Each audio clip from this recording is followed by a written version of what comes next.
Das war in der 5. Klasse. Ich hatte einen Sitznachbarn. Das war auch so ein Außenseiter-Typ mit so dicken Brillengläsern. War auch größer als wir, älter, wahrscheinlich sitzen geblieben. Und der hat immer auf Kassetten Van Halen gehört, Bon Jovi, AC/DC. Und der hat mich wirklich, sagen wir mal, angefixt. Und dann habe ich angefangen, Metal zu hören. Also ich habe eine ganz kurze Zeit wirklich so diesen Hardrock gehört. Aber fasziniert war ich wirklich von Iron Maiden. Ich bin dann zu Promarkt gegangen, damals noch. Und da gab es Tapes und das war im Angebot, 2 Tapes. Die habe ich mir dann gekauft. Einmal Iron Maiden. Die Kassette habe ich sogar dabei. Das ist die Originalkassette. Iron Maiden. Und die habe ich mir wirklich hoch und runter gehört. Ich war auch Leistungsschwimmer, war im D-Kader und immer vor den Wettkämpfen habe ich mir das angehört. Die Kassette, und die andere ist mir leider kaputt gegangen. Ozzy Osbourne, The Ultimate Sin. Und das war eigentlich wirklich, würde ich sagen, der Einstieg in den Metal. Ich fand das Cover geil, ich fand die Musik geil. Iron Maiden höre ich immer noch, Ozzy Osbourne auch. Und dann sofort bin ich dann auch zu härterem übergegangen. Zum Beispiel meine Eltern oder beziehungsweise Freunde von meinen Eltern haben mich dann gefragt oder haben meine Eltern gefragt, was sollen wir denn Volkan schenken? Weil immer, wenn bei einer türkischen Familie jemand zu Besuch kommt, dann muss man auch etwas als Geschenk mitbringen. Und meine Mutter hat dann gesagt, ja, Volkan interessiert sich gerade viel für Musik und hört Metal.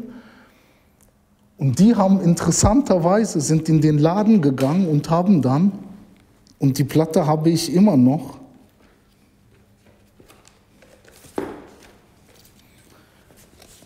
diese Platte mir geschenkt. Das war sozusagen meine erste härtere Metal-Scheibe. Metallica Special Anniversary Edition, Am I Evil, Blitzkrieg und Creeping Death. Das war eigentlich meine erste Platte. Ich hatte damals noch keinen Plattenspieler, aber meine Eltern hatten einen. Und dann, wenn meine Eltern nicht zu Hause waren, dann habe ich mir immer diese Platte angehört und ich war total fasziniert. Dann habe ich mir wirklich auch so Magazine gekauft, Rockhard habe ich mir gekauft, Metal Hammer habe ich mir gekauft. Damals gab es auch so eine Special Edition bei Metal Hammer, die hieß Overkill.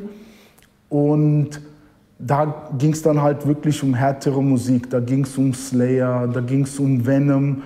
Und das hat mich wirklich fasziniert. So, ich habe mir dann auch die Platten geholt zum Beispiel. Venom, Welcome to Hell. Fand ich richtig geil. Kann man sich darüber streiten, aber für mich war das so der Inbegriff des Metal. Oder Show No Mercy zum Beispiel. Oder die fand ich auch sehr, sehr geil, Possessed. Das war dann wirklich so dieser Einstieg in den Black Metal. Also für mich ist, wenn man mich fragt, was ist Black Metal, dann ist es nicht diese norwegische Szene, sondern hat schon wirklich viel früher angefangen.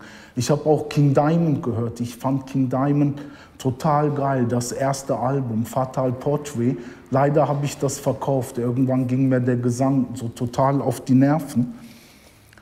Und natürlich, ich war und bin immer noch ein Fan von Celtic Frost. Das ist für mich der Inbegriff von Black Metal. So, das habe ich ohne Ende gehört, muss ich sagen.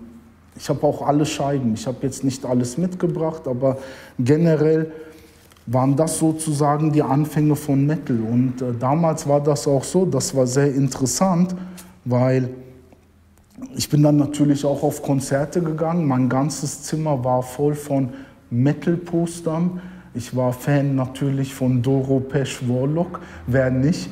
Als Junge fand ich total geil, Warlock fand ich auch geil, aber ich stand mehr so auf den härteren Sound, auf Creator zum Beispiel. Das war dann auch mein erstes Konzert, Creator zum Beispiel. Richtig geile Band, man kann sich darüber streiten, damals natürlich alles nicht so perfekt, aber das waren eigentlich so die Anfänge von Metal. So bin ich zu Metal gekommen und das hat mich wirklich fasziniert. Ich hatte einen Walkman und meine Eltern hatten mir damals 2 Kassetten geschenkt. Eine Breakdance-Kassette und das war Neue Deutsche Welle. So ein Sampler. Das fand ich auch gut, aber Iron Maiden, diese Kassette war wirklich die erste Kassette, die ich mir selbstständig gekauft habe. Die Energie hat zu mir gepasst, das war wie so ein Aufputschmittel. Ich hatte ja erzählt, ich war Leistungssportler und ich habe eigentlich wirklich 9-mal die Woche trainiert. Ich habe nichts anderes gemacht, bis auf Metal zu hören, ins Training zu gehen und dann bei den Wettkämpfen mich dann mit Metal-Musik aufzuputschen. Und das habe ich tagtäglich gemacht. Ich habe wirklich vor dem Wettkampf 1 Stunde abends zu Hause vor dem Training andauernd die gleichen Kassetten gehört. Und die Energie hat für mich gepasst. Das war etwas, da bin ich drin aufgegangen. Wir hatten zum Beispiel auch dann in der Schule, in den späteren Klassen, waren wir dann eine Gruppe. Wir waren so 3, 4 Leute, die Metal gehört haben, die in so Metal-Kutten rumgegangen sind, die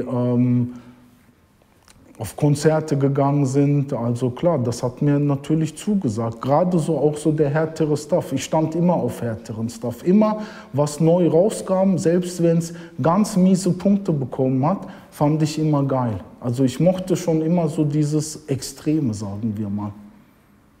Also ich sag mal, das war so, auch ein bisschen so später, war das eher so, das hatte mit Anderssein nichts zu tun. Für mich war eigentlich Metal und Hip-Hop genauso Ghetto-Musik. Das Interessante war damals, im Jugendzentrum zum Beispiel, haben die Türken Hip-Hop gehört und die Deutschen im Ghetto haben Metal gehört. Das war damals so Außenseitermusik. Und das war irgendwie unsere Musik. Ich war zwar kein Ghetto-Typ, aber ich habe das gemocht. Und das hat, glaube ich, für mich erstmal so mit Anderssein nichts zu tun. Mir war auch nicht bewusst, dass ich großartig anders bin. Also ich bin anders, alleine dadurch, dass meine Eltern Türken sind. Aber so generell hat das für mich keinen Reiz gehabt, dieses Anderssein oder Außenseiter zu sein. Eigentlich nicht. Für mich gibt es einen riesigen Unterschied. Der größte Unterschied, würde ich sagen, dass Mitte der 80er und auch bis Mitte der 90er Jahre war Metal eine Außenseitermusik. So, heute hören das ja alles so Nerds, sage ich mal, generell halt so Gamer, das sind viele Studenten dabei, viele Intellektuelle, das merkt man auch in diesen Themen, aber früher war das nicht so. Und das wurde mir wirklich bewusst, als ich zum Beispiel zum ersten Mal beim Konzert war. Mein erstes Konzert war Creator, Voivod und Tankard. Und damals hatte Tankard auch ein T-Shirt draußen, das hieß No Posers. Halt, ja. Und wir waren absolut gegen so Leute, die zum Beispiel Mötley Crüe gehört haben. Und ich ging aufs Konzert, das war damals in Mainz-Elserhof. Und wir haben da schon so ein paar Ältere getroffen. Wir waren damals 16 Jahre alt.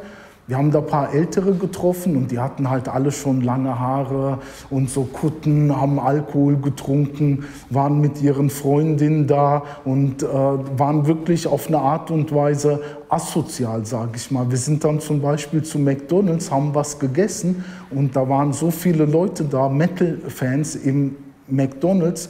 Die haben sich dann angefangen mit Hamburgern zu beschmeißen, die Pommes sind durch die Gegend geflogen, die haben die Tische umgeschmissen, die Stühle rumgeschmissen, da gab es wirklich eine Form von Randale.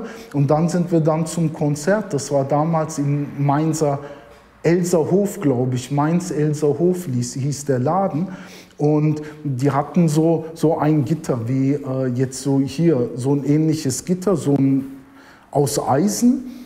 Und eigentlich sollte das Konzert schon um 6:30 Uhr nicht anfangen, aber die Türen sollten aufgehen. Und damals war das so, man hat sich natürlich schon vorher getroffen und war dann total heiß aufs Konzert.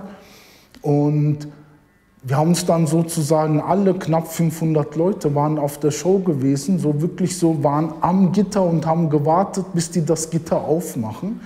Und die haben das Gitter nicht aufgemacht und wir warten und es wird immer voller und die Leute drücken von hinten und die Leute brüllen, macht auf, was ist hier los? Und dann irgendwie, ich weiß nicht, ob die Gitter selber aufgemacht haben oder ob Leute das aufgebrochen haben, auf jeden Fall ging dann das Gitter hoch und dann gab es dann so einen Schwung, so, weil Leute von hinten, die haben gedrückt, dass die halt so rein können. Und es gab so Glastüren und dann wurden die erste Reihe wurde dann so gegen diese Glastüren gedrückt, die eigentlich noch zu waren und die sind dann zerbrochen. Und dann gab es halt auch Leute mit Schnittwunden und dann hat sich das Konzert noch mehr verzögert. Und dann war das so, das war natürlich geil, wir haben Pogo getanzt, haben uns geschlagen. Ich kann mich noch erinnern, dass einer mir beim Pogo-Tanzen mit den Springerstiefeln ins Gesicht getreten hat und ich dann voll ausgerastet bin. Und ich war eigentlich dort, also ich war auch Voivod-Fan, muss ich sagen. Hier habe ich sogar auch eine Voivod-Platte dabei. Ich war Voivod-Fan und Voivod war eigentlich die Vorgruppe von Quater. Und wir mussten ja wieder mit der letzten Bahn nach Hause fahren und dort ist die letzte Bahn um 12:30 Uhr gefahren und da das ganze Konzert zu spät angefangen hatte, hat dann halt Quater gesagt, okay, sie spielen vor Voivod und dann war ich sofort angepisst, habe ich gemeint, so eine Scheiße, jetzt kann ich Voivod nicht mehr voll sehen und es war dann so, ich habe dann Voivod nur keine Ahnung, 3, 4, 5 Songs gesehen, Maximum. Und wir mussten dann eigentlich los mit der Bahn zurückfahren, weil wir waren halt 16 Jahre. Und da habe ich schon gemerkt, okay, so war Metal so. Das war eigentlich eine Art von White-Trash-Musik in Deutschland. Also jeder Weiße, jeder Deutsche hat Metal gehört, jeder Asso, der im Ghetto groß geworden ist. Und die anderen im Ghetto, die Türken, die haben Hip-Hop gehört. So war das damals so. Und ich war halt einer derjenigen, die immer beides gehört haben. Das war dann ein bisschen so speziell sozusagen. Und ich kann mich sogar noch erinnern, dass wir sind zum Beispiel haben im Jugendzentrum in der Nordweststadt Musik gemacht, Hip-Hop gemacht. Und da gab es dann auch so eine deutsche Metalband und dann haben wir das sogar kombiniert. Dann hat dann der Schlagzeuger von der Metalband Schlagzeug gespielt und wir haben drauf gerappt und so. Also das war auch dann die Zeit, wo ich wirklich angefangen habe, Musik zu machen, eigentlich ein Instrument zu spielen. Ja, heute hat sich das geändert. So früher war es eigentlich mehr so, es gab 2 Musikrichtungen. Entweder du hast so diesen Hardcore Poser-Kram gehört, das war so wie so Matt Le Cru oder Cinderella, die haben sich dann geschminkt, die sahen so sehr weiblich aus und dann gab es so diese härtere Schiene, die sich halt schon angefangen hat mit so Satanismus, mit dunklen Themen zu beschäftigen, mit auch so politischen Themen und wir waren eigentlich natürlich die auf den härteren Stuff gestanden haben und haben das gehasst, so diese Poser-Leute halt. Ja, für uns war das kein Thema. So, also ich habe auch nie mehr Bon Jovi gehört. Ich höre es heute immer noch nicht. Für mich war dann klar, das ist so dieser Unterschied. Und heute ist das alles nochmal komplett anders. Heute zum Beispiel, Metal ist viel technischer. Damals war das wirklich so eine Trash-Metal, der Begriff kommt nicht von ungefähr. Das war einfach so, Instrumente nehmen, reinhauen, scheißegal, ob es schräg ist, ob es nicht schräg ist, ob man sein Instrument mehr oder weniger gut spielt oder nicht spielt. Und heute ist alles, es gibt so 1000 Genres, Es gibt so, wie sagt man, also die Szene hat sich auch verändert. Da, wo ich auf Slayer damals war, das war auch ein Erlebnis, zum Beispiel auf Slayer, da waren Rocker auf den Konzerten, da waren Skinheads auf den Konzerten, da waren Kanaken auf den Konzerten. Es gab ständig Schlägereien, es gab zu der Zeit auch so GIs auf den Konzerten, total betrunken und so Rocker, die dann einfach in der Pogo-Ecke standen, nur damit die Leute auf die Fresse hauen konnten. Und also das war einfach eine andere Szene. Da hat man gemerkt, okay, das ist irgendwie eine Form von so Außenseite, Outlaw-Musik, so gegen das Gesetz. Das war für mich irgendwie Metal, Rebellion.